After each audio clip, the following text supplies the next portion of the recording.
Hey everyone, it's Melody with Design by Melody. I'm here with my very first layout using my stash kit number 2 from 2017. Oh, and I am loving this kit. So these are the two kits that I had put together, but I pretty quickly determined that stash kit number 2 was the one to go with these photos.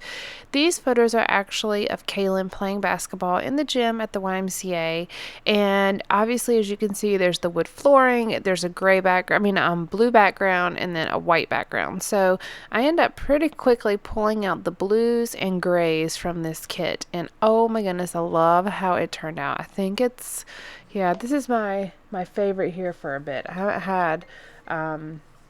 haven't I always love my layouts, or usually I do anyways, but I haven't had one that really just seemed so perfect as I was doing it, and this one was definitely that. I debated for a moment of including some of that lime green, but then I decided, no, I'll just stick with the blues and the grays. So I am going to add a piece of white cardstock to this kit. There is one already in the kit, but I decided to add another one because I'm going to use it as photo mats, and I did not want to use up my one kind of really nice piece of white cardstock. It's like textured on one side and smooth on the other. So I'll just pull out some plain smooth white cardstock from my stash to be able to use as a large kind of photo mat on the back of these photos. Now, I believe I cut the photos down to 3.5 by 3.5 square, if I'm remembering correctly, or 3.25 by 3.25, something like that. But it's going to leave a nice amount of space on each side of the photo, and then I am, of course, going to mat them on white cardstock to kind of give it a nice, consistent look across. And I did kind of make sure that he is pretty much lined up pretty evenly. Oh, these are not square, these are rectangle. But anyways, you get the point. It's like 3.25 tall by, I don't know, 3 wide, something like that. But he's pretty much in the same line across. So I made sure that Calen, in each of the photos kind of stayed about the same positioning in the photos, even after I cut them down. I just wanted to make it, pretty consistent looking. Now this, and you really can't see it, so make sure you look at the photos at the end. This sequence of photos, and I played around with the idea of putting a 1, 2, and a 3 on here. This sequence of photos were taken kind of in the action. So the first one is of Calen jumping and throwing the ball. The second one is of him landing back to the ground but looking at the ball kind of almost go in, and the third one is of it swishing into the hoop and him kind of squatting down a little bit watching it. And he is tiny in these photos. I think he was what, four, and he's playing on a full height basketball goal. So this is a really big thing for him. He absolutely loves basketball, always has. Always will. I will never forget the first time we took him to watch a basketball game. I think it was like a basketball league at a church or something. We had a friend that was playing, and he wasn't even a year old, and all he was sitting there doing was like grunting and like yelling at them playing basketball. And we had thought it was because it was loud, he could hear the ball dribbling, but oh my gosh, it like sparked some sort of fire in this child, and he has loved basketball ever since. And like I said, he wasn't even a year old. He wasn't standing on his own, he was kind of like standing on our lap bouncing around, and boy, that kid loved basketball. So that is just his thing. He always has loved basketball. And so I have a lot of photos of him playing basketball and watching basketball and just walking around with a basketball, but that's really a huge part of his life. So I took out this Hampton Arts stamp set, and I stamped out this stamp that said dribble, shoot, score, because that's exactly kind of the sequential order of these photos. And as you can see, I'm pulling out these alpha beans to see if I like the numbers. Now, I do find them and I play around with them and I'll leave them on there for a little bit, but they're a little big. I don't really like it, and then they're not really standing out well enough against the background to me. So I want to leave them there, see if I like them, but I'm pretty positive I'm going to change them. If you saw my original kind of kit share video, you will realize that there is quite a lot in this kit, and I'm going to kind of sift through most of it and figure out what I want to add to this layout. Things just kind of kept falling in place, and I love it. So I'll pull out these two tags, a white one and a gray one, and I am going to layer them up here. However, they are completely unrelated to what this layout is about. So I'm going to layer them where you can't actually see what's on them, but it's got the color of the white and the gray, and I really like the lines of those tags.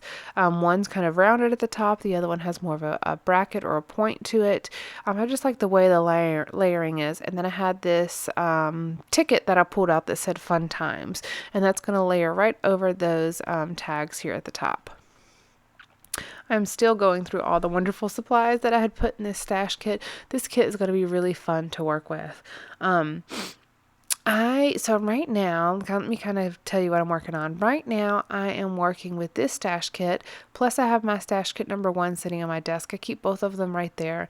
And then I have the 2 Project Life kits from Stampin' Up! As well. So I really have 4 kits that I'm working with right now. And then I have a couple Gossamer Blue kits and a Studio Calico kit that are sitting on the bottom shelf of my desk. So I've got, I think, let's see, 1, 2, 3, 4, I think I have 8 kits actually sitting on my desk right now. I had to turn around and kind of count. I think I have 8 kits right now. So I have lots to work with, and I don't have that many photos printed. So I'm going to have to get on the ball of printing some photos. I think I have enough for like 25 or 23 layouts. I've mentioned it in a video before. I can't remember right now, but I have enough for a good amount of layouts, and that's kind of what my goal is to go ahead and finish scrapbooking 2015 so I can go ahead and move on to 2016. Yes, I'm behind. I've always been behind, especially because I started out scrapbooking in 2013, and I started out behind because I decided to go back to the beginning of 2013, even though I wasn't really even starting scrapbooking until like July. So I have been at least 6 months behind the entire time. But you know what? I love it. I absolutely love scrapbooking. It's kind of like a escape for me from the stress of work, and it's just a time that I really get to spend to myself and documenting, stories that I want to get down. So I will continue to scrapbook. I don't care how far behind I get. I'm going to continue to do it and continue to love it. As you saw, whenever I flipped over that lighter blue paper, this is actually a shoebox. Oh, I don't have it right now. Shoebox. My little shoebox. There we go. It's a paper from my little shoebox, and it's quite old. It's not, it's definitely not a new one. So I'm actually really pleased that these stash kits can pull older products as well as newer products from my stash and put them together. And as you can see, I just love how it turned out. I did struggle a little bit with this flare badge. It had a back to it, but as soon as I put adhesive on it, the back popped off, and then it was a little more, it was deeper in the inside than what any of my pop dots were. So I just kind of had to play around with it for a second and figure out what the right adhesive would be for the back of that, and just to make sure that it fit, it was the right height whenever I put it down and that it would not move. So I had the thumbs up there, and then I used a chipboard sticker that said magical, and then I also used another little navy sticker pointing to the score. I'm going to put just a tad bit of journaling right here on this dribble shoot score little journaling spot that I put. It's just going to be very small, and it says at 4 years old, comma, at 4 years old, making shots on a real goal, ... dribble shoot score is kind of how it reads. And then talk about fate. Okay, so that long sticker, that navy sticker that I have at the bottom, says you only fail when you stop trying. And boy, does this kid try. He continues to try and continues to practice, and he just loves it. His love for the game grows and grows and grows. I think every single time he plays basketball, and my child plays basketball at least 2 or 3 times a day, because we have a goal set up in our hallway, and it's like one of those over the top goals, and he can dunk it on there. It's definitely a good foot taller than him, or 2 feet taller. I have to measure it. It's quite a bit taller than him. It's over the very top of the front door, and he can dunk on it. He has to get a pretty long running start to it, but he can definitely dunk on that basketball goal. So he practices basketball all day long.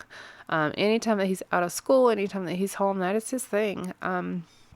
So I stamped out Go For It, and this is actually from one of the stamp sets that I put with the kit. It is a Felicity Jane stamp set. And then I'm going to add a few more little gray elements around, but I have to kind of figure out my title. So I really liked these alpha stickers, and I like that you get a good amount of different letters. And so I'm typing out. I'm not typing out. I'm writing out favorite, or at least attempting to write out favorite, and it just doesn't work. I don't have the right letters, and it kind of irritates me because I go through and I just think it looks so pretty. Like, I love that font, but it doesn't work. It just doesn't work. It was not meant to be. So I end up pulling out a different alpha sticker that you will see here shortly. And I am apparently really short on white alphas. I must use white alphas a lot. I'm going to have to go back through and look. I must use them a lot more than I realize that I do. And maybe I need to stock up on some at Michael's, just some cheap, like, Recollections ones or something, just so I have some in my stash. But boy, I have a ton of thickers, and I swear I never have what I need when I'm looking for it. So I think I just use white alphas a lot for titles. I like dark layouts, like the dark navy background, and I really like the contrast of the white, and I really love clean white lines. So whenever I'm looking for a title, I want it to stand out, and white usually can stand out against a bold background. This is where I kind of give up on those, like, whatever. It's not working at all. And those bean board alphas, I had already taken off my numbers. It didn't work. They're sitting at the top of the screen, as you can see. And what I'm doing right now that you cannot see is I'm flipping through the top of my Rascog cart. I have all of my alphas in the very top shelf of that, the top basket, or whatever you want to call it. I'm just flipping through the letters, and I'm pretty positive I'm like cussing to myself at this point, going, where are the ones I want? I just can't find anything. And then I end up finding these, and these are really nice. They're kind of like a typewriter looking font, and it's called Tiny Text in white Tiny Text Alpha by Bella Boulevard is what these are. And I got these online at a Joann's sale, I believe. Now, the only problem is these alphas don't stick. They look like they do. Yeah, they sure do look like they do. But as soon as you kind of pull on a letter, it just flicks right off. So I'm going to go back and adhere all of these using some Tombow Mono Multi glue, just to make sure. As you can see, like, I kind of messed with that eye, and it just kind of came right off. No problem at all. So there is no doubt in my mind that these would not last. They're not going to last at all. So I will go back and enforce those a little bit. And then I like these little black rhinestones, but they add a little bit too much of a contrast because there isn't really any black on this layout except for my stamping. So I take those off, and then I end up finishing out the layout right here with some numbers, and this is to show the sequential order of those photos, and those are also from the Bella Boulevard white Tiny Text alphas. So I just put 1, 2, and 3 to kind of show, if it wasn't obvious, to show the order of the photos. And I mean, I guess it could just look like 3 different photos of him playing basketball, but you can actually see the basketball, the different progression of him in the shot. And let me tell you, this kid, I just love that he loves it so much. It's definitely something that is natural to him, and he's good at it, and it's just a passion that he has. And you know, sometimes people love things and they're not very good at it. No, he's really good at it. I just hope he always sticks with it. And if he doesn't, that's fine. He'll have memories of how this was like his life. Basketball is his life right now. So this finishes out the layout. I hope you guys enjoyed this one as much as I did. I just really love the way that it turned out. I keep saying that, I know, but I really do. It's been sitting on my desk for a little bit, and I keep staring at it, but I'm so pleased with it. So this finishes out this layout. Thank you so much for joining me today, and stay tuned because I don't know what I'm doing next. I might have a Stamp It Up layout. I might have a Gossamer Blue layout. I might have a Studio Calico layout, or I might have another Stash Kit layout. Who knows? Hey, I've got a ton of options and a ton of kits to work with. So thank you so much for joining me today, and I hope you guys have an awesome day. Bye.